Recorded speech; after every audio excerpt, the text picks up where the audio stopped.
Hello friends, welcome to Abhipedia powered by Abhimanyu IAS.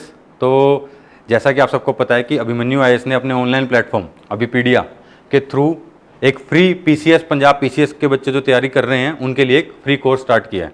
अब कि due to कोविड-19 आपको पता है कि ऑफलाइन क्लासेस तो लग नहीं रही हैं, तो इसीलिए हम ऑनलाइन क्लासेस दे रहे हैं आपको यहाँ से। और जो बच्चे कई ऐसे हैं कि जो कोर्स नहीं ले सकते, उनके लिए भी हम उनकी मैक्सिमम हेल्प करने की कोशिश कर रहे हैं और उनको भी मैक्सिमम सिलेबस बल्कि कंप्लीट सिलेबस हम यहाँ पे इस कोर्स के अंदर कवर करवाने वाले हैं। ओके, तो सबसे पहले तो मेरी आपसे यही रिक्वेस्ट है कि अगर अभी तक आपने हमारा चैनल सब्सक्राइब नहीं किया है और आप पंजाब पीसीएस की तैयारी कर रहे हैं, तो पहला काम आपने क्या करना है, सबसे पहले हमारे चैनल को सब्सक्राइब करना है और साथ में आपने क्या करना है, बेल आइकन को दबाना है। अगर आपने बेल आइकन को नहीं दबाया तो क्या होगा, नोटिफिकेशन नहीं आएगा। और अगर आपको जो लेक्चर्स हैं इनके साथ आपको जो नोट्स दिए जाते हैं तो वो फ्री में ही दिए जा रहे हैं, उसके साथ जो नोट्स होते हैं या फिर फॉर एग्जांपल कोई क्विज होता है इसके साथ में, तो वो भी फ्री ऑफ कॉस्ट ही दिया जा रहा है। ओके, और वो फ्री ऑफ कॉस्ट वाला आपको अगर क्विज करना है या फिर पीडीएफ वगैरह डाउनलोड करनी है तो उसके लिए हमने नीचे लिंक दिया डिस्क्रिप्शन के अंदर। आप अपने आप को वहाँ पे without any cost just register yourself and you can get PDF as well as the notes from there. Okay, तो ये आप वहाँ पे कर सकते हैं। उसके साथ कुछ एडिशनल रिसोर्सेज भी हम लगाते हैं अपने लेक्चर के साथ, तो इसलिए तो आज का अब हम अपना टॉपिक स्टार्ट करते हैं। तो सबसे पहला जो हमारा टॉपिक है आज का वो होगा अपना नेशनल इनकम। हम आज नेशनल इनकम को पढ़ने की कोशिश करेंगे। किसको पढ़ने की कोशिश करेंगे? नेशनल इनकम को। ओके, उसके बाद हम नेशनल इनकम को समझने के लिए अगली चीज क्या आपको समझने की जरूरत है? जीडीपी। बिना जीडीपी को समझे आप नेशनल इनकम को नहीं समझ सकते। तो हम क्या करेंगे, आज पूरा ये कंसेप्ट को कुछ ट्रेस करने की कोशिश करेंगे और उसके बाद 7-8 कुछ एमसीक्यूज हैं कि आपसे जो आपका एग्जामिनर है वो एमसीक्यू फॉर्म में इसको कितने तरीके से पूछ सकता है, वो हम आगे बात करने वाले हैं। ओके, जीडीपी के बाद हम एक और कॉन्सेप्ट जो डिस्कस करने वाले हैं वो है जीवीए, और इनके आसपास जितने भी कॉन्सेप्ट हैं उन सबको भी हम आज डिस्कस करने वाले हैं। ओके, तो आज का पूरा वीडियो बहुत इंपॉर्टेंट रहने वाला है, तो प्लीज देखिएगा, शेयर कीजिएगा और सब्सक्राइब तो मैंने जैसे कि आपको कहा कि कर ही लीजिएगा। ओके, तो चलिए स्टार्ट करते हैं नेशनल इनकम से। अब नेशनल इनकम मतलब कि उसकी फुल फॉर्म क्या होती है? Gross domestic product. Gross domestic product. अब इसके बारे में इसकी डेफिनेशन देखते हैं। तो पहले आप पढ़िए डेफिनेशन को, फिर हम समझने की कोशिश करते हैं। तो जब हम उस डेफिनेशन को पढ़ते हैं तो देखते हैं, market value of all final goods and services produced with in the domestic economy during a year. मतलब कि इंडिया के अंदर, ओके, मतलब कि इंडिया की टेरिटरी के अंदर, इंडिया की इकोनॉमी के अंदर जितने भी कोई प्रोडक्ट्स क्रिएट किए जाते हैं, जितने भी प्रोडक्ट्स बनाए जाते हैं, ओके, उनकी मार्केट वैल्यू, समझ रहे हो? फोकस करो मार्केट वैल्यू के ऊपर। मार्केट वैल्यू मतलब कि क्या? मार्केट वैल्यू किसको बोलते हैं? जिसके ऊपर कंज्यूमर बाय करता है। फॉर एग्जांपल, अगर आप एक बिस्किट का पैकेट बाय करने गए हैं तो आपने एज ए फाइनल कंज्यूमर कितने का बाय किया, उसको हम कहते हैं मार्केट वैल्यू। क्या बोलेंगे हम उसको? Market value. अगला जो आपको यहां पे फोकस करना है चीज, उसको करना है of all final goods as well as services. मतलब कि जीडीपी के अंदर आपका जो सामान बनता है, goods as well as services, दोनों की दोनों आपके वहां पे काउंट होती हैं। ओके, अब यहां पे एक और आपने चीज जिस पे ध्यान देना है वो है आपका शब्द फाइनल। फाइनल मतलब कि देखिए, जब भी कोई प्रोडक्ट बनता है, कोई भी प्रोडक्ट आप लगा लीजिए, ठीक है, you can take example of sugar, या फिर आपका जो मन करे वो ले सकते हैं। शुगर आप ले लीजिए। ओके, अब शुगर के अंदर आपको पता है जब भी कोई प्रोडक्ट क्रिएट होता है तो उसके अंदर 4 फैक्टर ऑफ प्रोडक्शन होते हैं। ओके, 4 फैक्टर ऑफ प्रोडक्शन क्या क्या होंगे उसके अंदर? Land, labour, capital and entrepreneurship. Okay, तो एंटरप्रेन्योरशिप। फॉर एग्जाम्पल, आपने शुगर ली तो आपके घर अगर 1 किलो चीनी आ रही है तो उसके अंदर क्या क्या लग रहा है? सबसे पहले तो चीनी की फैक्ट्री है जो उसको कहां लगेगी? लैंड के ऊपर लगेगी। ओके, लैंड से क्या आएगा? रेंट आएगा। लैंड से क्या आएगा? रेंट आएगा। ओके, नेक्स्ट है अपना लेबर। अगला क्या आएगा अपना? लेबर।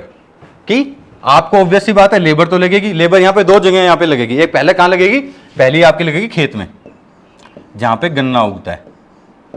ओके, खेत के अंदर लेबर लगेगी, और दूसरा चीनी की मिल के अंदर भी यहां पे लेबर लगेगी। तीसरी कौन सी होगी आपकी? कैपिटल। कैपिटल मतलब कि फॉर एग्जांपल अगर मेरी मिल है तो मेरे को पैसा तो लगाना पड़ेगा ना उसके अंदर। मेरे को अगर चीनी लेनी है, मेरे को चीनी बनानी है तो उसके लिए क्या है? मेरे को मशीनें लानी पड़ेगी, उसके अलावा क्या कहते हैं, मेरे को गन्ने खरीदना पड़ेगा, इन्वेस्टमेंट करनी पड़ेगी, किसानों को पैसा देना पड़ेगा, ठीक है, ये सारी चीज क्या है, कैपिटल। एंड फाइनली क्या हो गया अपनी एंटरप्रेन्योरशिप। एंटरप्रेन्योरशिप मतलब कि एंटरप्रेन्योर क्या होता है, जो आपका उद्योगपति होता है, जो इंडस्ट्रियलिस्ट होता है। एंटरप्रेन्योरशिप होता है मतलब कि जो एक बंदा रिस्क उठाता है। फॉर एग्जांपल मैं एक नई चीनी की मिल लगाऊंगा तो मैं रिस्क उठा रहा हूं, तो प्रॉफिट किसका होगा, मेरा। तो एंटरप्रेन्योर को क्या मिलता है, आपको एंटरप्रेन्योर को क्या मिलेगा, आपको मिलेगा प्रॉफिट। लेबर से क्या मिलते हैं, अगर आप लेबर कहीं पे काम कर रहे हो तो एक और कॉन्सेप्ट है, यहां आपको मिलेंगे वेजेस, मतलब कि अगर आप वही कहते हैं ना, दिहाड़ी मिलती है, ठीक है। और अगर आप कैपिटल दे रहे हो तो कैपिटल पे आपको क्या मिलेगा, interest, okay. And finally entrepreneurship के ऊपर आपको क्या मिलेगा, आपको मिलेगा प्रॉफिट। अब एक तो ये हो गया कॉन्सेप्ट। अब आप दोबारा आ जाइए, market value of all final goods and services. अब फिर से हम पहुंचते हैं अपने किस पे, फाइनल गुड्स पे। अब फॉर एग्जांपल अगेन हम दोबारा शुगर का एग्जांपल लेंगे। तो फाइनल गुड्स क्या हुआ, शुगर, 1 किलो चीनी बनने में क्या क्या चाहिए, पानी चाहिए, ठीक है, एनर्जी चाहिए, एनर्जी मतलब कि बिजली चाहिए, जो मशीनें चलेंगी जिससे, और सबसे बड़ा क्या चाहिए, शुगर केन। बिना आप गन्ने के तो चीनी नहीं बना पाओगे। अब फॉर एग्जांपल यहां पे पानी की वैल्यू 5 है, एनर्जी की वैल्यू 10 है, और शुगर केन की वैल्यू 20 है। अब ये ठीक है, अब ये सारी, और साथ में एक लेबर और मिला दो आप, तो 5, 15 और 20 कितना हो गया, 5, 15, 20, 35, और प्लस 5 लेबर के, 35 प्लस 5 लेबर के लगा लो, 40 रुपए। अब मैं एंटरप्रेन्योर हूं, मेरे को भी कुछ प्रॉफिट चाहिए नहीं चाहिए, तो प्लस इसमें 5 और कर लो, आपके 5 रुपए में अपना प्रॉफिट रखूंगा, तो 45 रुपए जो आपका आ गया, ये तो कॉस्ट ही आ गई मेरे बनाने की, ओके। अब मैंने एनर्जी भी खरीदी, यहां पे एंटरप्रेन्योर ने पानी भी खरीदा, ये भी खरीदा, तो इस 45 रुपए के अंदर तो ये सारी कॉस्ट ऑलरेडी आ चुकी ना, आ चुकी नहीं आ चुकी, सारी की सारी ये कॉस्ट आ चुकी इस 45 रुपए में। तो जितना भी ये इंटरमीडिएट, इसको क्या बोलते हैं हम, इंटरमीडिएट गुड्स, क्या बोलेंगे हम इसको, इंटरमीडिएट गुड्स या फिर सर्विसेज, जो भी यहां पे यूज हुई है, ठीक है। तो इन सबका प्राइस कहीं बार बार तो काउंट नहीं होएगा ना। फॉर एग्जांपल मैंने पानी का प्राइस अपनी जीडीपी में भी काउंट कर लिया, और जो फाइनली मेरी 45 रुपए में शुगर केन बनी है, जो शुगर बनी है, मैंने वहां भी काउंट कर लिया। तो कभी भी दो चीजों, एक चीज का जो प्राइस फॉर एग्जांपल यहां पे बीच में लगा है, पानी, एनर्जी और शुगर केन, जो भी बीच में लगा है, जितना भी चीज हो गई, उनका प्राइस डबल काउंट ना हो, क्या हो, दोबारा काउंट ना हो। उसके लिए क्या होता है हमारे पास, हम लेते हैं सिर्फ और सिर्फ फाइनल, मतलब कि जो फाइनल कीमत आएगी, ओनली द फाइनल प्रोडक्ट की जो कीमत आएगी, सिर्फ वही जीडीपी के अंदर काउंट होती है। बीच वाले जितने प्रोडक्ट हैं उनकी जीडीपी के अंदर काउंट नहीं होती। मतलब कि अगर आपको मैं जो लैंग्वेज आएगी एग्जाम के अंदर, तो मतलब इंटरमीडिएट गुड्स की कीमत जीडीपी के अंदर काउंट नहीं होती है। क्यों नहीं होती, वरना क्योंकि वो डबल काउंट हो जाएगी, इसलिए। ओके, तो यहां पे जो वर्ड है फाइनल, ये बहुत ज्यादा इंपॉर्टेंट हो जाता है, आपको इस पर पूरा फोकस रखना है, इसको आपने मिस नहीं करना किसी हालत में भी। ओके, अब दूसरी हम बात करें डोमेस्टिक इकोनॉमी। किसमें बात करें हम, डोमेस्टिक इकोनॉमी। अब डोमेस्टिक इकोनॉमी मतलब कि इंडिया की जो टेरिटरी है उसके अंदर जितना भी प्रोडक्ट बनेगा, वो सारा का सारा कहां आएगा, आपका जीडीपी के अंदर आएगा। कहां पे आएगा, जीडीपी के अंदर आएगा। ओके, इसमें ड्यूरिंग ए ईयर, और इस ईयर को कई जगह लिख देते हैं फाइनेंशियल ईयर, तो कंफ्यूज नहीं होना आपने, ठीक है। फाइनेंशियल ईयर, अब फाइनेंशियल ईयर क्या होता है अपना, ओके, 1 अप्रैल से लेकर 31 मार्च तक, अभी तक वही चल रहा है। अभी बात हो रही है कि 1 जनवरी से दिसंबर कर देंगे, बट स्टिल, तो ये अपना फाइनेंशियल ईयर। ओके, तो ये है बात। अब देख लेते हैं आगे। अब अगली बात, जीडीपी दो जगह पे मानी जाती है। जीडीपी एक मार्केट प्राइस के ऊपर मापी जाती है, और दूसरी एक हमारी फैक्टर प्राइस के ऊपर नापी जाती है। ओके, तो अगेन, अब जो जीडीपी एट मार्केट प्राइस कितना होता है, जीडीपी एट मार्केट प्राइस, तो वो अपना होगा ग्रॉस वैल्यू एडिड, ठीक है, कितना होगा, gross value added at basic price plus indirect tax minus subsidies. अब इसको पूरा अपने को देखना पड़ेगा कि सबसे पहले जीवीए क्या है। मैंने कहा था ना हम जीवीए पढ़ेंगे, तो बेटा जीवीए कुछ नहीं है, ग्रॉस वैल्यू एडिड क्या होगा आपका, यहां पे चीज जितनी भी, फॉर एग्जांपल फाइनल गुड्स की जो कीमत है, मैंने बताया ना आपको, चीनी वाला एग्जांपल लिया, फाइनल गुड की जो कीमत है माइनस इंटरमीडिएट गुड हम कर देंगे,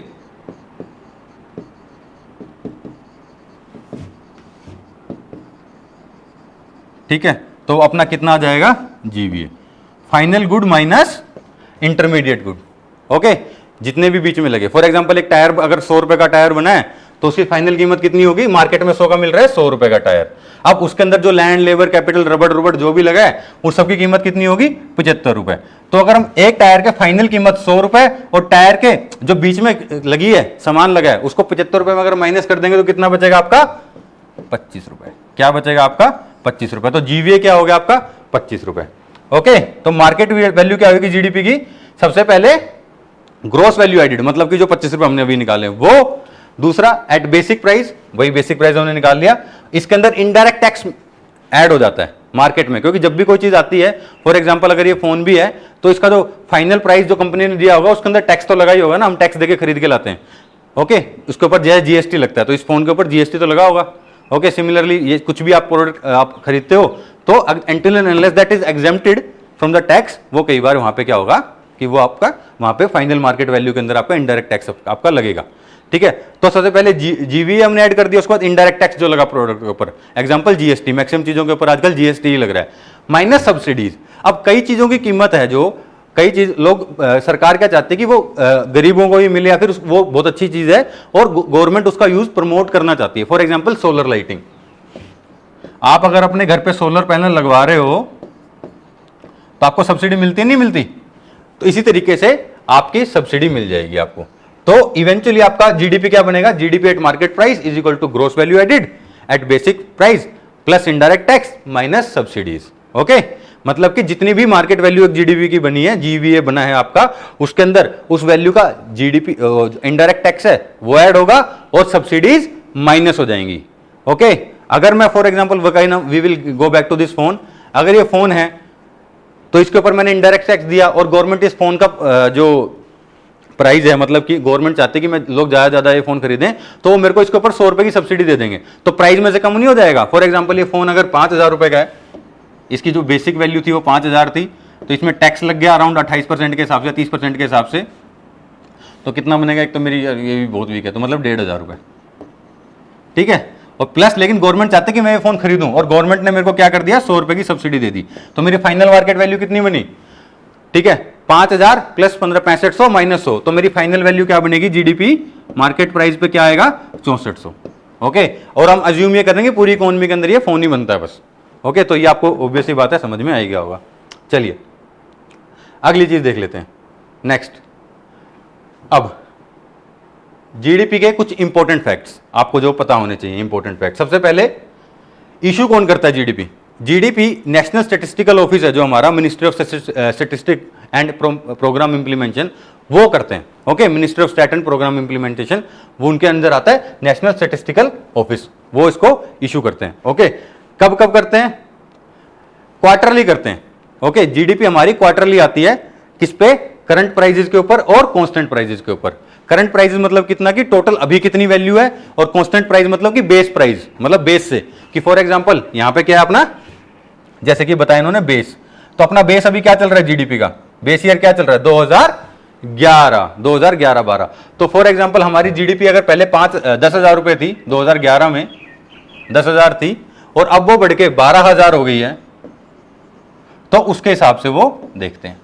तो मतलब कि इसके हिसाब से, दूसरा क्या, आपने सिर्फ 12,000 को ही ले लिया कि भाई अब हमारी जीडीपी 12,000 है, ये आपने देख लिया, और पहले था कि भाई बेस ईयर में 10,000 थी और अब 12,000 होगी, मतलब 20% की ग्रोथ होगी। इसके अंदर भी कुछ चीजें हैं जो हम आपके आगे समझ में आएंगे आपको, मार्केट प्राइस और कांस्टेंट प्राइस के बारे में। ओके, ये आपको, तो ये लेक्चर आपका बहुत इंपॉर्टेंट होने वाला है इसी चीज के लिए।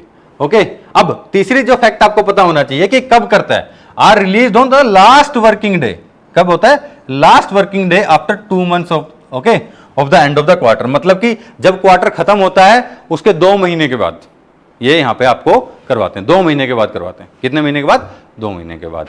ओके, ये इंपॉर्टेंट फैक्ट है जो आप बच्चे कई बार मिक्स कर देते हैं, मिस कर देते हैं या फिर मिक्स भी कर देते हैं आपस में। ओके, दोनों चीज यहां पे होती है। चलिए अब आगे चलते हैं।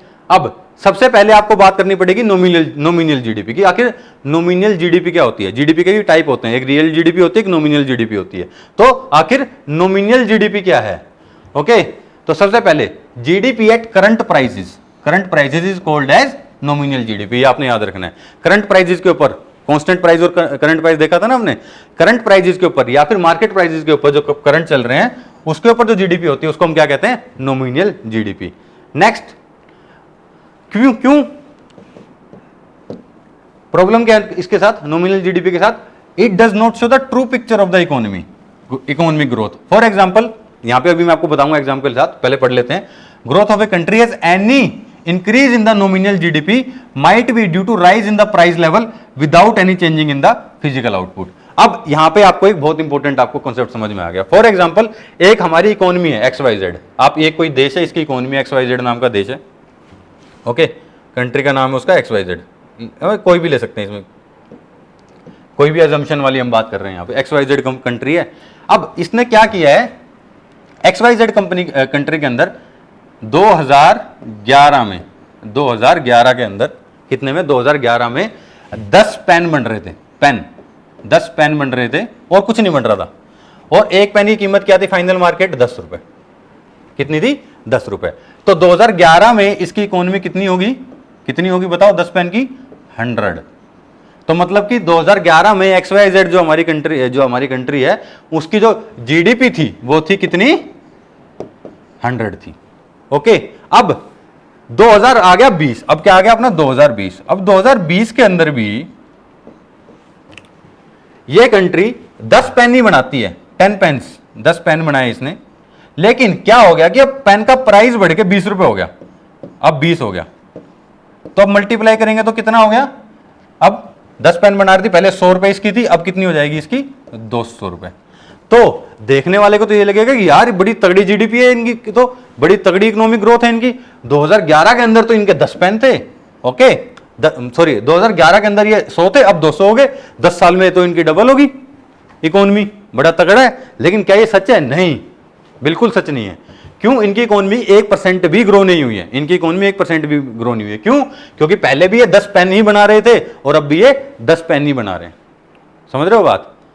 तो नंबर बढ़ क्यों गया है, क्योंकि प्राइस लेवल बढ़ गया, rise in the price level without any change in the physical output. और जब भी ऐसा कुछ होता है तो उसको हम क्या बोलेंगे, नॉमिनल जीडीपी। नॉमिनल जीडीपी आप इस तरीके से याद है, नाम की जीडीपी, कि बस नाम की, असली नहीं है, ये काम की नहीं है, नाम की जीडीपी। असली में उनकी जीडीपी कितनी होगी वो अब देखते हैं। अब ये हो गया, मैं रियल लिखना भूल गया यहां पे, रियल जीडीपी। अब हम बात करेंगे रियल जीडीपी की। तो GDP is estimated at constant base price called real GDP. For example, पहले उस XYZ कंट्री के अंदर 10 पेन बन रहे थे और उसकी जो कीमत थी 2011 के अंदर, सॉरी जो इकोनॉमी का साइज था वो था अपना 100 रुपए। अब जो 10 पेन का प्राइस है ना वो कांस्टेंट रहेगा जीडीपी गिनने के टाइम में। तो 2020 में भी इसका जो प्राइस ₹10 था वही माना जाएगा, चाहे वो 20 हो गया हो। और फिर उससे पता चलेगा कि तब भी 10 पेन बन रहे थे और 10 ही, ओके, तो 100 थी। तो आज के अंदर जब 2020 में देखेंगे तो जब कंपेयर करेंगे तो उनको पता चलेगा अब भी तो 10 ही पेन बन रहे हैं। और अगर हम कांस्टेंट प्राइस रखते हैं, देख रहे हैं ना, कांस्टेंट एंड बेस प्राइस 10 है, तो हम उससे मल्टीप्लाई करते हैं तो अरे ये तो जीडीपी इनकी 1% भी नहीं बढ़ी है, वहीं की वहीं खड़ी है। तो मतलब कि इकोनॉमिक ग्रोथ हुई नहीं है 10 साल के अंदर, ओके। इसलिए इसको कहते हैं रियल जीडीपी। रियल जीडीपी मतलब ये काम की जीडीपी है, नाम की नहीं। नॉमिनल जीडीपी नाम की जीडीपी और ये काम की जीडीपी। क्योंकि इकोनॉमी कैसे बढ़ेगी आगे, आप देखो, इकोनॉमी तभी बढ़ेगी ना जब उसके अंदर ज्यादा प्रोडक्शन होगा। जब ज्यादा प्रोडक्शन होगा तो ज्यादा कैपिटल की कंजम्पशन होगी, ज्यादा लोगों को एम्प्लॉयमेंट मिलेगा, मार्केट ज्यादा घूमेगा, ठीक है। तो ऑब्वियस सी बात है, आपकी कब होगी बात, यही GDP as estimated constant price called as real GDP. ये आपको यहां पे याद रखना चाहिए, ओके। चलिए आगे चलते हैं। अगला हमारा जो कॉन्सेप्ट आ जाता है,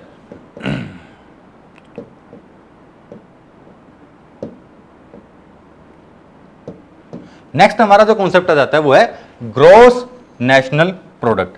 क्या, ग्रॉस नेशनल प्रोडक्ट। आखिर ये ग्रॉस नेशनल प्रोडक्ट क्या है, ओके, जीएनपी। अब यहां पे आपने फोकस करना है इस टर्म के ऊपर, नेशनल। जीडीपी के अंदर क्या था कि इंडिया, अगर फॉर एग्जांपल हम इंडिया ले रहे हैं, ये इंडिया की टेरिटरी है, दिस इज इंडिया, ओके, ये इंडिया है। अब जीडीपी के केस के अंदर क्या था, ठीक है, ये केस हो गया जीडीपी का। अब यहां पे केस हो गया, हम दूसरा बनाएंगे अपना, यहां पे केस ये बनाएंगे हम, ये इंडिया की इकोनॉमी में, ये भी इंडिया इधर, ओके, और ये हो गया अपना जीएनपी। देखिए जीडीपी एक कॉन्सेप्ट है, कोई एक पर्टिकुलर वो नहीं, आपको किसी ने फॉर्मूला बता दिया, ये बता दिया, उससे बात नहीं बढ़ेगा, वो समझना पड़ेगा। तो ये दोनों इंडिया के केस हैं, एक तरफ अपनी जीडीपी, एक तरफ अपनी जीएनपी है। अब जीडीपी के अंदर प्रॉब्लम ये होती है, जीडीपी के अंदर प्रॉब्लम ये होती है कि इंडिया के अंदर अगर कोई विदेशी आदमी फॉर एग्जाम्पल माइक्रोसॉफ्ट का कोई बंदा आ गया यहाँ पे जो कि माइक्रोसॉफ्ट की कंपनी, चाहे कोई विदेशी आदमी या विदेशी कंपनी, वो इंडिया की टेरिटरी के अंदर काम कर रहे हैं। अब फॉर एग्जांपल माइक्रोसॉफ्ट वालों ने इंडिया के अंदर से 1000 करोड़ रुपए कमाया एक साल के अंदर। आप ये देखो, माइक्रोसॉफ्ट ने 1000 करोड़ रुपए कमाए इंडिया की टेरिटरी में, इंडिया में ऑफिस खोला और उन्होंने 1000 करोड़ कमा लिया। लेकिन माइक्रोसॉफ्ट ऑफिस कहां है? विदेश के अंदर है नहीं है? ऐसे ही जो बाहर से अपने एक्टर और एक्ट्रेसेस आती हैं यहां पे काम करते हैं इंडिया के अंदर, ठीक है, तो उन्होंने जो काम करके मान लो कि 1 लाख रुपए कमाया, चाहे बाहर का विदेशी कंपनी हो चाहे विदेशी आदमी हो, उसने इंडिया की टेरिटरी में आके जितना भी पैसा कमाया वो सारा का सारा किस में ऐड होगा? इंडिया की जीडीपी में। किस में काउंट होगा? इंडिया की जीडीपी के अंदर।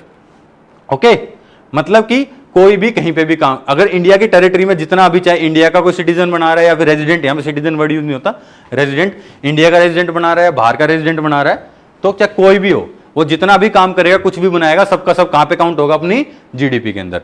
लेकिन आप ये देखो कि माइक्रोसॉफ्ट वाला इवेंचुअली अगर 1000 करोड़ का प्रॉफिट कमाएगा, ठीक है, तो वापस पैसा कहां लेके जाएगा? वो तो यूएस से ही लेके जाएगा। तो जीएनपी के अंदर क्या हो जाता है? जीएनपी में क्या होता है? Net factor income from abroad को हम net factor income from abroad, net factor income from abroad, इसके साथ इसको एडजस्ट कर देते हैं। नेट फैक्टर इनकम को क्या कर देंगे हम? इसके अंदर इसको एडजस्ट कर देंगे, net factor income from abroad. मतलब कि जीडीपी प्लस और माइनस, जो भी जीडीपी के अंदर नेट फैक्टर इनकम को एडजस्ट कर दिया। मतलब कि इंडिया के लोगों ने, इंडिया का जो रेजिडेंट है, मैं यहां का हूं और मैं अमेरिका से 100 रुपए कमा के लेके आता हूं वापिस इंडिया, वो प्लस कर देंगे, ठीक है, जीडीपी के अंदर वो प्लस कर देंगे कि मैं 100 रुपए लेके आया, और इंडिया से कोई अमेरिका का आदमी अगर 200 रुपए लेके चला गया, ओके, उसको माइनस कर देंगे। तो मतलब हमारा नेट फैक्टर इनकम कितना हो गया? -100। तो जीडीपी कितनी हो जाएगी? GDP -100 is equal to GNP. Okay, तो GDP minus net factor income, net factor income NFI कर देंगे तो क्या आ जाएगा? जीएनपी। नेट जीएनपी के अंदर सिर्फ और सिर्फ नेशनल, मतलब कि जो इंडिया के लोग, इंडिया का बंदा कहीं पे भी पैसा कमा रहा है, कहीं पे भी पैसा कमा रहा है दुनिया में, और वो इंडिया में लेके आ रहा है, तो वो हमें यहां पे एडजस्ट करेंगे। यहां पे बाउंड्री कुछ नहीं है। अगर टाटा ने जैगवार खरीद ली, ओके, और वो प्रॉफिट अगर इंडिया लेके आ रहा है, तो वो वहां की जीडीपी में जरूर काउंट होगा, लेकिन जीएनपी के अंदर नहीं होगा। याद रखना, इंडिया के अंदर, इंडिया की जो डोमेस्टिक इकोनॉमी है, इंडिया की जो डोमेस्टिक, इंडिया की टेरिटरी में जो भी प्रोडक्ट बनेगा, चाहे वो इंडियन बनाए चाहे कोई विदेशी बनाए, वो सारा का सारा कहां जाएगा? वो जाएगा अपना जीडीपी में। और एक कोई इंडियन बाहर भी प्रोडक्ट बना रहा है और बाहर किसी देश के अंदर काम कर रहा है और वो पैसा इंडिया लेके आ रहा है, तो वो कहां जाएगा? जीएनपी में। और इंडिया में से अगर कोई पैसा लेके जा रहा है, इंडिया से कोई पैसा लेके जा रहा है बाहर का विदेशी कोई बंदा इंडिया में आगे पैसा कमाता है और बाहर ले जाता है, तो वो माइनस हो जाएगा जीडीपी से, और वो हो जाएगा फिर आ जाएगी अपने पास जीएनपी। तो होपफुली आप लोगों को ये बात क्लियर हो गई होगी। नहीं हुई तो प्लीज कमेंट बॉक्स में पूछ लेना, मैं कमेंट करके आपको बता दूंगा। तो एक तरह मैंने एक एनिमेशन भी बनाई है आपके लिए यहाँ पे, तो हम इस तरीके से सीखेंगे। आपको GDP plus income earned bye domestic factors of production employed in the rest of the world, मतलब कि इंडिया के लोग जो बाहर जाके पैसा कमा रहे हैं उसको प्लस कर देंगे, ठीक है, plus income earned by the domestic factors. Domestic factors मतलब अपने इंडियंस, इंडियन रेजिडेंट्स, ठीक है, और production employed in the rest of the world, पूरी दुनिया में जो पैसा कमा रहे हैं वो, माइनस क्या? Income earned by the factors of production मतलब विदेशी, of the rest of the world मतलब कि विदेशी, ठीक है, विदेशी, फॉरेनर, ठीक है, employed in the domestic economy. तो जो ये बार बार कहते हैं कि भाई जो बंदा बाहर जाके पैसा कमा रहा है वो कुछ इंडिया को कंट्रीब्यूट नहीं करता, तो ऐसा नहीं है, वो भी इंडिया की इकोनॉमी के अंदर कंट्रीब्यूट कर रहा है, जो विदेश जाके भी पैसा कमा के ला रहा है। ओके, ठीक है, तो मतलब कि जीएनपी कितनी हो जाएगी? GDP plus net factor income from abroad. ये आपका ये पूरा है। आप, मैं इसमें मिटा देता हूं। If you want to take the screenshot you can also take the screenshot from here. Okay, otherwise मैं PDF बना के आपको वहाँ पे डाल सकता हूँ, रजिस्टर कर लीजिए, आपको वहाँ मिल जाएगा ये सारा कुछ। चलिए आगे चलते हैं। अब नेट नेशनल प्रोडक्ट क्या होता है? नेट नेशनल प्रोडक्ट का बड़ा सिंपल सी बात है, GNP के अंदर से, ये हो गया NNP, GNP आपने पढ़ लिया था, ये हो गया अपने NNP। ओके, तो GNP minus depreciation, GNP minus depreciation. Depreciation क्या होती है? फॉर एग्जांपल कोई भी गुड्स आप खरीदते हो, कोई मशीन लेते हो, ठीक है, वो धीरे धीरे पुरानी होती है ना। फॉर एग्जांपल जिस क्लास के थ्रू ये कैमरा जा रहा है, हमने अगर 1 लाख रुपए का खरीदा, जब नया खरीदा तो GDP के अंदर काउंट हो गया। ओके, अब इस कैमरे से हम काम करे जा रहे हैं, तो अब इसकी कीमत तो कम होगी ना, तो डेप्रिशिएट तो होगी। अब कोई मेरे से 1 लाख रुपए में थोड़े खरीदेगा कैमरा, ये वापस नहीं खरीदेगा ना, बस यही बात है। तो जितनी भी वियर एंड टीयर से हर एक फैक्टर्स ऑफ प्रोडक्शन की जो कीमत काउंट कम होती है उसको कहते हैं डेप्रिसिएशन। जब भी हम GNP में से डेप्रिसिएशन माइनस कर देंगे तो आ जाएगा अपना NNP। Okay, NNP। अब हम पहुंच रहे हैं नेशनल इनकम की तरफ। ओके, अब नेशनल इनकम जनवरी 2015 से पहले क्या थी, कैसे नापते थे हम? तो जनवरी 2015 से पहले जो हमारी नेशनल इनकम थी वो थी NNP एट फैक्टर कोस्ट। और फैक्टर कौन से, मतलब कि जैसे कि मैंने आपको बताया कि इकोनॉमी के अंदर हमें लैंड कितना कमा के दे रहा है, लैंड, ठीक है, लैंड, लेबर कितना कमा के दे रही है, कैपिटल कितना कमा के दे, ठीक है, कितना हमें इंटरेस्ट दे रहा है, और फाइनली एंटरप्रेन्योरशिप को कितना प्रॉफिट हो रहा है। आप यहां पे वापस समझने के लिए कोई भी एग्जांपल आप ले सकते हैं, तो ठीक है। फॉर एग्जांपल मेरे को ये जो, फॉर एग्जांपल ये पेन है, मेरे को पेन बनाना है, तो मैं पहले लैंड लूंगा, तो मतलब कि लैंड के ऊपर मैंने 10 रुपए खर्च किए, ठीक है, और लैंड से क्या है, रेंट आया, तो मेरे को लैंड के ऊपर जहां पे मैंने अपनी फैक्ट्री लगाई है 10 रुपए मेरे को, या फिर थोड़ा ज़्यादा ले लेते हैं यार, 10 रुपये थोड़ा कम लग रहा है। ओके, हाँ, लैंड, लेबर,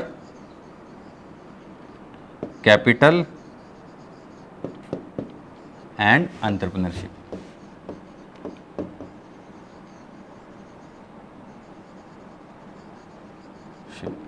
ठीक है, तो लैंड, लेबर, कैपिटल। तो अपना जो लैंड कितना आ गया, लैंड से जितना रेंट है, फॉर एग्जांपल मेरे को पेन बनाना है, मैंने फैक्ट्री ली और मेरे को लैंड का 1000 रुपये रेंट देना है। ओके, लेबर मैंने लगाई पेन बनाने के लिए, मशीन ऑपरेट करने के लिए, उसके लिए मेरे को क्या, मैंने लेबर के ऊपर 1000 रुपये खर्च किया। और उसके अलावा मैंने कैपिटल बनाया, ठीक है, कैपिटल मैंने लिया था, तो मैंने फॉर एग्जांपल जब फैक्ट्री सेटअप करनी थी, मेरे पास पैसा नहीं था, तो मैंने कहीं से 5000 रुपये उधार लिए थे, ठीक है, उसके ऊपर मैंने ब्याज देना है, तो यहाँ पे मेरे को ब्याज भी देना है, जो भी है 10% के ऊपर मैंने लिया था, तो ये मेरा ब्याज हो गया। ओके, इंटरेस्ट मेरा कितना गया, जो भी, तो यहाँ पे सिर्फ इंटरेस्ट जोड़ते हैं, पूरा नहीं जोड़ेंगे हम, सिर्फ और सिर्फ इंटरेस्ट जोड़ेंगे, ओनली इंटरेस्ट जोड़ेंगे। ओके, तो मैंने इंटरेस्ट दे दिया 5000 रुपये के ऊपर, फॉर एग्जाम्पल आप, मैंने 100 रुपये उसको इंटरेस्ट दे दिया, और साथ में मेरी एंटरप्रेन्योरशिप। अब भाई मैं इतना रिस्क उठा रहा हूँ, तो मेरे को यहाँ पे कितना प्रॉफिट चाहिए, परसेंटेज। अब फॉर एग्जांपल मैंने अपना प्रॉफिट रखा कि मेरे को साल का 5000 रुपये प्रॉफिट तो मैंने कमाना ही है। तो अब पहले ये होता था जनवरी 2015 से पहले कि अगर मैं अकेला ये, कि आप हम इमेजिन कर रहे हैं कि हमारी इकोनॉमी के अंदर मैं एक अकलौता एंटरप्रेन्योर हूं और मैं ही काम कर रहा हूं बस। ओके, तो इकोनॉमी का साइज, तो पहले क्या करते थे, लैंड वाले को, लैंड से कितना गया, 1000 रुपये, 2000, 2100 और 5000, मतलब कि 7100 रुपये। तो हमारी नेशनल इनकम कितनी हो जाती थी, 7100 रुपये। मतलब कि जो माल बना, अब मैंने 100 पेन बनाए, 100 पेन में मैंने 7100 रुपये का यहाँ पे रखा। एक इसको बोलते हैं कि फैक्टर ऑफ प्रोडक्शन के ऊपर कितना पैसा लगा, कि फैक्टर्स ऑफ प्रोडक्शन के हिसाब से हमारी इकोनॉमी का साइज कितना था। जनवरी 2015 से पहले हम ऐसे करते थे। तो NNP at factor cost was national income before January 2015। जनवरी 2015 से पहले जो फैक्टर्स ऑफ प्रोडक्शन थे उसकी बात है। ओके, तो फुली आपको सेशन अच्छा लग रहा होगा, तो अगर अच्छा लगा है तो प्लीज लाइक कर दीजिए, और सब्सक्राइब नहीं किया है तो सब्सक्राइब जरूर कर लेना चैनल को। ओके, तो NNP at factor cost. Next, अब ये फैक्टर कॉस्ट क्या होती है तो मैंने आपको समझा दी। स्टिल एनएन, इसका एक फॉर्मूला भी होता है, ठीक है। NNP eight market price, market price मतलब कि फॉर एग्जांपल वही फैक्टर प्रोडक्शन का अगर 10 रुपए का पेन बनाया, उसके अंदर मैंने मार्केट के अंदर जो आया एनएनपी, फॉर्मूला कई बार पूछ लेते हैं तो याद रखना, एनएनपी एट मार्केट प्राइस, ठीक है। मार्केट प्राइस के ऊपर जितना, फॉर एग्जांपल मार्केट के अंदर आप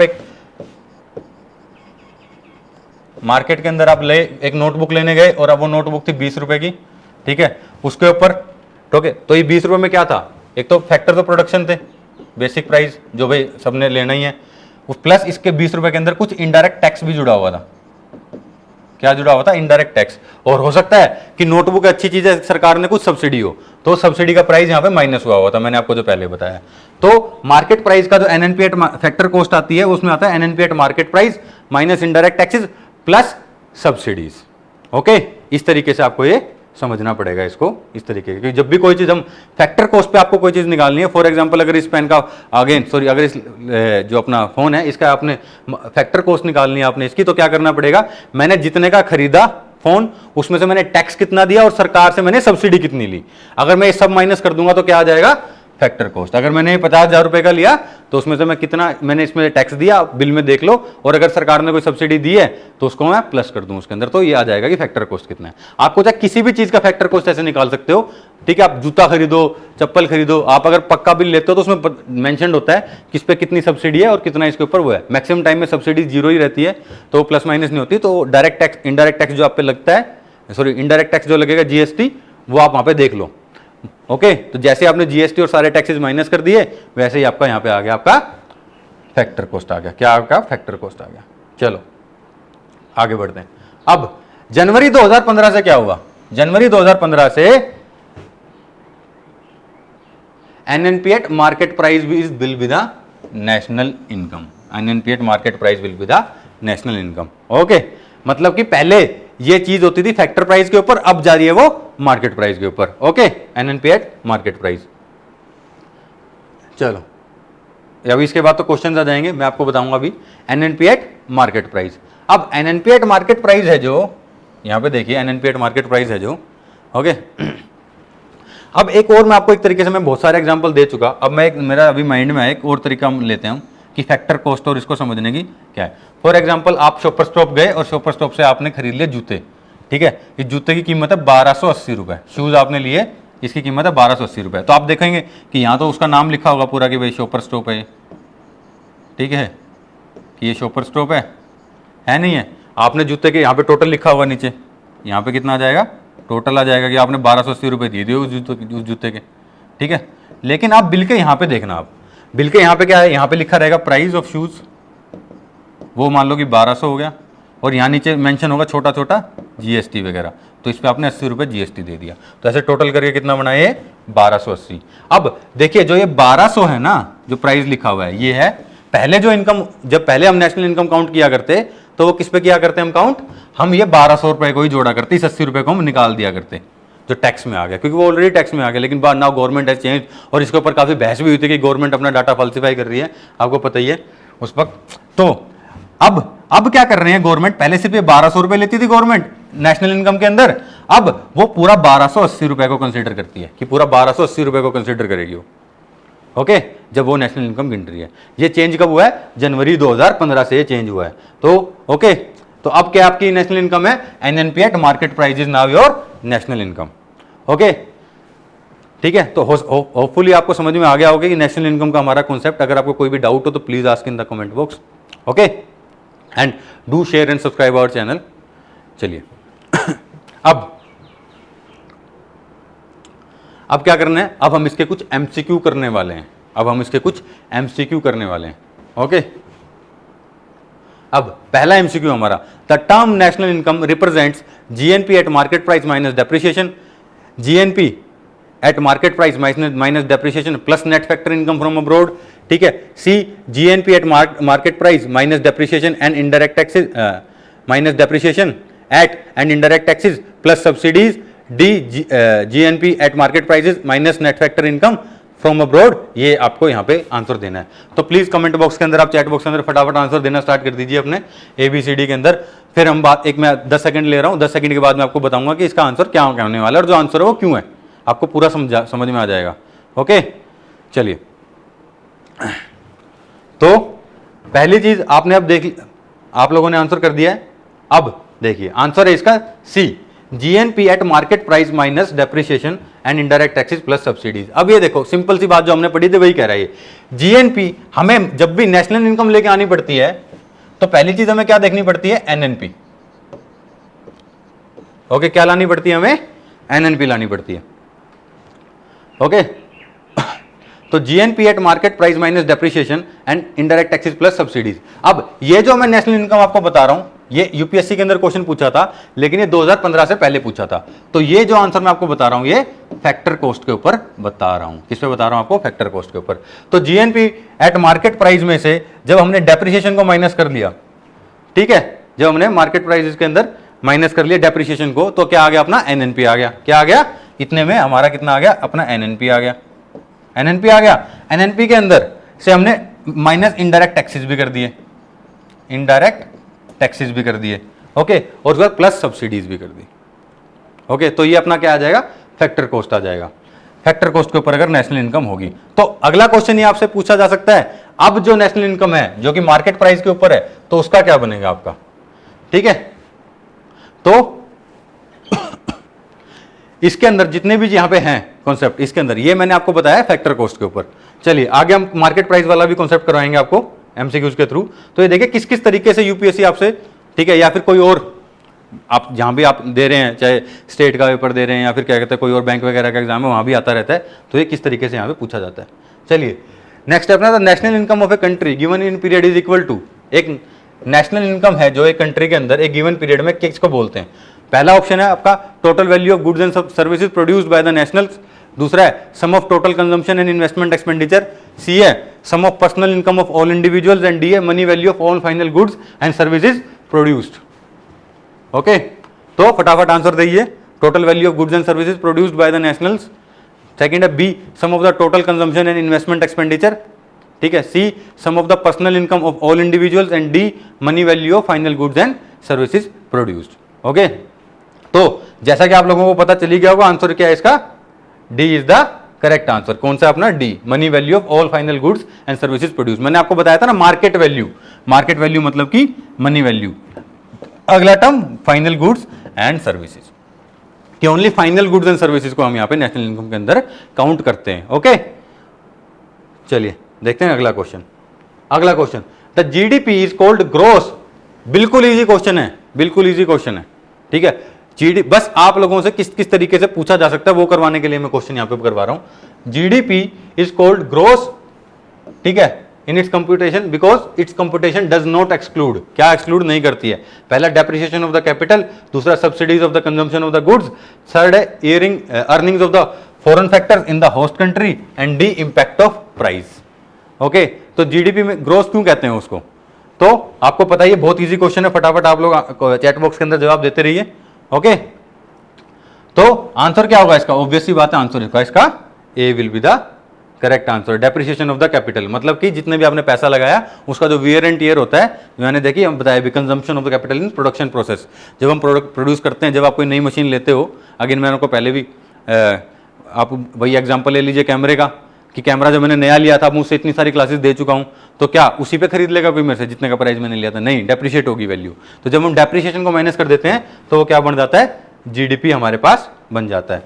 next, national product at factor cost is equal to domestic product plus net factor income from abroad. ये समझ रहे हो? National product at factor cost मैं कितनी बार आपको बता चुका हूं। National product at factor cost is equal to domestic product plus net factor income from abroad, B national product at market price minus indirect taxes plus subsidies, C GDP minus depreciation, ठीक है, and finally national product at market price plus indirect tax plus subsidies. Okay, तो obviously बात है, काफी easy question है, मैं 3-4 बार आपको समझा चुका हूं। अब आपको देखिए नेशनल इनकम का पूरा कॉन्सेप्ट क्लियर करवाने का मेरा यहाँ पे एक वो था, वो मैं आपको यहाँ पे करवाना चाहता हूं। तो चलिए देखते हैं हम आंसर क्या है इसका। आंसर इसका B, national product at market price minus indirect taxes plus subsidies. वही मैं इतनी जो वही कि पहले उसमें क्या था, पहले वाले में उसमें पता जीएनपी माइनस डेप्रिसिएशन, इसमें डेप्रिसिएशन को घटा के पहले ही एनएनपी लिख दिया। National product at market price minus indirect taxes plus subsidies, तो आपका आ जाएगा फैक्टर कॉस्ट। ओके, चलिए अगला क्वेश्चन देखते हैं फटाफट। Domestic product at market price exceeds domestic products at factory cost by net factor income from abroad, B consumption of the fixed capital, C net indirect taxes, and D exports. Domestic product at market price exceeds domestic product at factor cost by net factor income from abroad, consumption of the fixed capital, and C indirect taxes, and D export. बताओ domestic product में जब भी कि हमारा जो domestic product है वो market price से एक्सीड हो रहा है, तो ठीक है, domestic product at market price exceeds domestic product eight factory cost. Okay, तो ये कैसे होगा कि इसके अंदर कैसे बढ़ जाता है? तो क्या वो net income from abroad, abroad से ज्यादा इनकम आ रही है क्या, वो होगा? नहीं, वो तो नहीं होगा। Consumption of the fixed capital, तो उससे तो क्या आएगा, उससे तो एनएनपी आ जाएगा, ठीक है, या फिर एनडीपी आ जाएगा। नेक्स्ट अपना नेट इनडायरेक्ट टैक्सेस की, इनडायरेक्ट टैक्स कितना लग रहा है कि मार्केट प्राइस है जो वो एक्सीड कर रहा है फैक्टर कॉस्ट को, तो क्या उसमें इनडायरेक्ट टैक्सेस लगने से हो जाएगा एक्सीड। और फाइनली डी एक्सपोर्ट्स, क्या ऐसा कुछ है? तो आंसर आप सबको पता चली गया होगा, आंसर है इसका नेट इनडायरेक्ट टैक्सेस मतलब सी। जब भी फॉर एग्जांपल मैं आपको बता ही रहा हूं कि अगर मेरा कॉस्ट, जो मैंने जूते का एग्जांपल लिया था, तो जूते अगर मैं मार्केट प्राइस के ऊपर सिर्फ देखूं तो कितना आएगा, ओके, तो 1280 रुपए आया ना, उसके अंदर हमने क्या जोड़ा हुआ था, नेट इनडायरेक्ट टैक्सेस। ओके, चलो अगला, which of the following statement is are correct? If a country is experiencing increase in its per capita GDP, its GDP must be necessarily be growing. कि उसकी पर कैपिटा जीडीपी बढ़ रही है। देखिए सिर्फ जीडीपी नहीं बढ़ रही, जीडीपी के अंदर आपको पता है कि अगर जीडीपी सिर्फ बढ़ रही है तो वो सिर्फ इन्फ्लेशन की वजह से ही बढ़ सकती है, मैंने आपको समझाया। ओके, यहां पे क्या कह रहा है, per capita GDP. Okay, next है, if a country is experiencing negative inflation its GDP must be decreasing. Okay, तो select the correct answer using the code given below, 1 only, 2 only, both 1 and 2 only, and neither 1 nor 2. Okay, its GDP must be decreasing. So if a country is experiencing increase in per capita GDP, its GDP must be necessarily growing. Okay, तो यहां पे answer क्या होगा इसका, select the correct answer using the code given below. अब इस तरीके के जो क्वेश्चन है वो काफी कंफ्यूजन हो जाते हैं। आप अगर हेयर स्प्लिटिंग करने लग गए वहां पे तो बहुत ज्यादा हो जाएगा। फॉर एग्जांपल आप क्या सोचोगे, सबसे पहले कहोगे सर अगर कंट्री जो है वो पर कैपिटा जीडीपी उसकी बढ़ रही है, GDP must B necessarily be growing, की ऑब्वियस सी बात है, तो उसका इकोनॉमी का साइज है वो बढ़ ही रहा होगा तभी तो बढ़ रहा है, ठीक है, सॉरी यहां पे मैंने ऊपर गए, तो उसका इकोनॉमी का साइज है वो बढ़ ही रहा होगा। लेकिन कई बार इसका तो जवाब हो सकता है वो बोथ 1 and 2 भी हो सकता है और नीदर 1 nor 2 भी हो सकता है। मुद्दा है कि आप किस लेवल पे जाके सोचते हैं। There is no perfect answer to this question. Okay, क्यों नहीं है मैं बताता हूं। फॉर एग्जांपल पहली स्टेटमेंट क्या कहती है, if a country is experiencing increase in पर capita GDP it's GDP must B necessarily growing.